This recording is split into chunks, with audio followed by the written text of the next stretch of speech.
Hi, I'm Fair, the creator of Tossdown, a game about the unluckiest delivery man in the universe that has to dodge meteors, avoid stray dogs, and escape exploding missiles, all in a day's work to deliver every single package.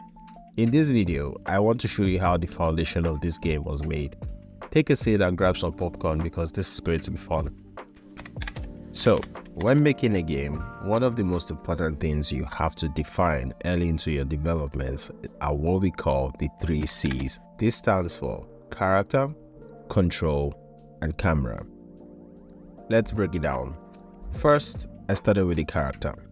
Our protagonist is quite literally the unluckiest delivery man.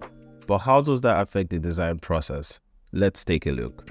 Early disclaimer, I'm not really an artist, so the design of the character is quite simple.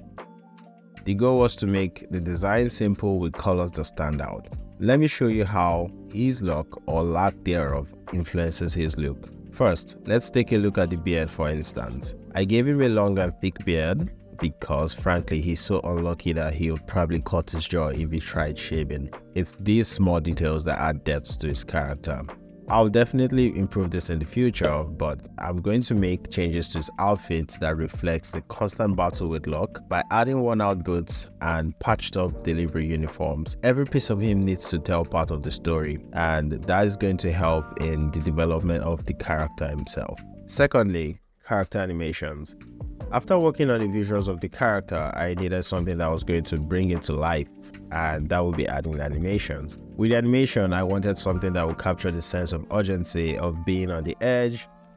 Then I made a stunning realization when I was about to start working on the animation, and that is I suck at everything. I am not an animator.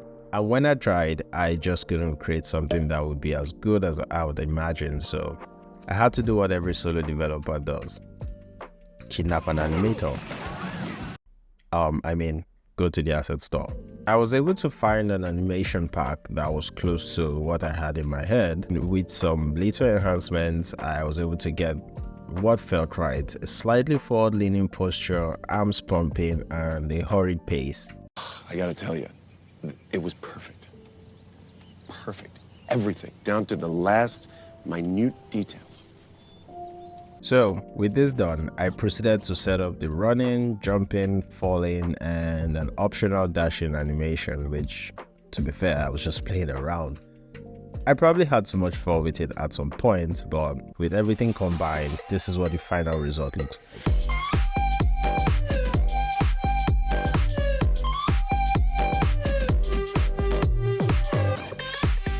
When making a game, choosing the right camera is super important for the kind of experience you want to create.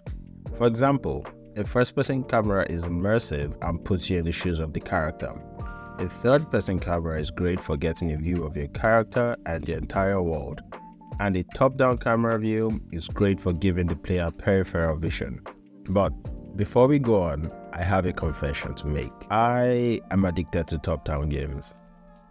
Ever since I started making video games, I have always loved games like Hotline Miami, Hades, Transistor, and Nuclear Throne. And this influenced the type of games I used to make a lot, like a whole lot. A whole lot, son, a whole lot. In this project, I actually have a solid reason for using a top-down camera. From a gameplay standpoint, it gives the player a good view of the environment, given that there will be loads of enemies and aerial attacks. One simple addition that was helpful in enhancing the gameplay was to add a look ahead, where the view shifts further in the direction the character is facing. That is, you see more in front of the character than you do behind them. This improved the feeling of being chased and made it easier for the player to plan their moves ahead. Using a top-down camera did come with its problems, and one particular problem that I found really annoying was that it was super easy to lose track of the player when the camera is blocked by an obstacle, like a building or like a prop. And this could easily become frustrating when you're being chased, so I had to find a solution. It turned out that it was quite easy to fix. I simply made the camera render the hidden parts of the player with a silhouette, and that turned out okay as you get to see the player on top of the obstacles that are blocking the player. Nice. Lastly, For the camera, I needed to work on the dynamic element. This refers to the camera behaviors that change based on in-game actions or events. These behaviors can include screen shakes, zoom-ins and outs, camera tilts, and more, all designed to enhance the player's emotional and sensory engagement with the game to make the experience feel more alive and reactive. You can see examples of dynamic elements in games like the God of War series, where the camera seamlessly transitions from exploring vast landscapes to intense combat without cuts, zooming in closely during critical fight sequences to amplify the impact of each blow, and creating a personal and immersive experience. Another example is Resident Evil 4, where tension and fear is added by limiting the player's field of view.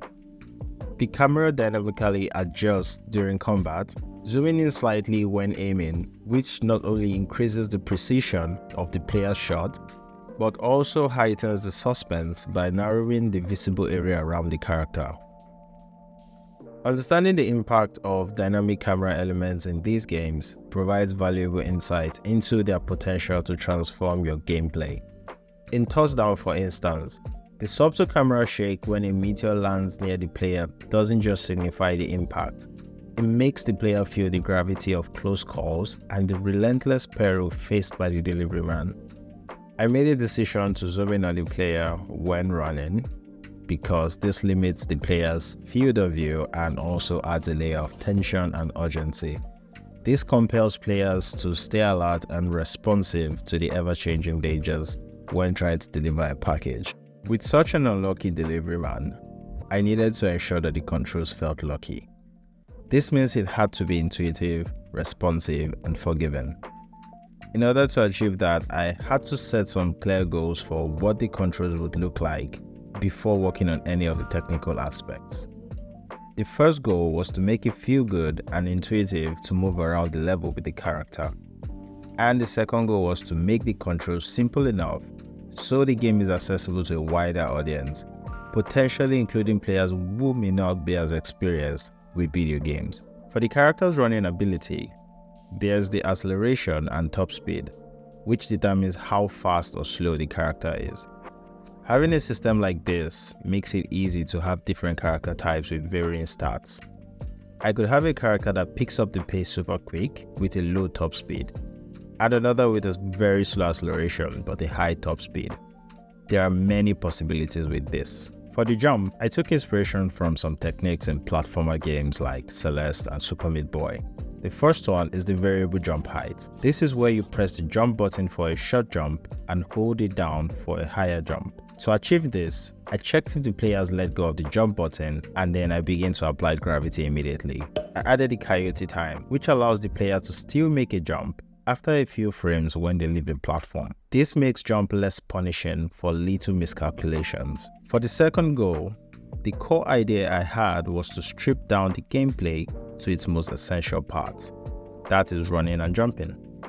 For running, I implemented an auto-run feature activated by moving the character in any direction, removing the need for a separate button to initiate the running. Jumping was assigned to a single, easily accessible button, ensuring that players could execute this action with minimal effort. So, by simplifying the controls, players will be encouraged to think on their feet, making split-second decisions to dodge meteors, leap over obstacles, and avoid missiles.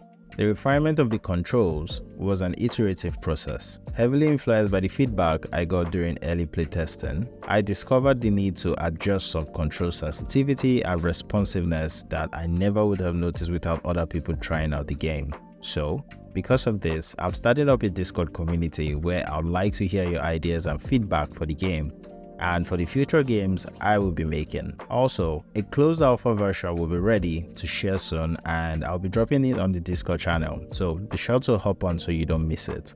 You can find the link in the description.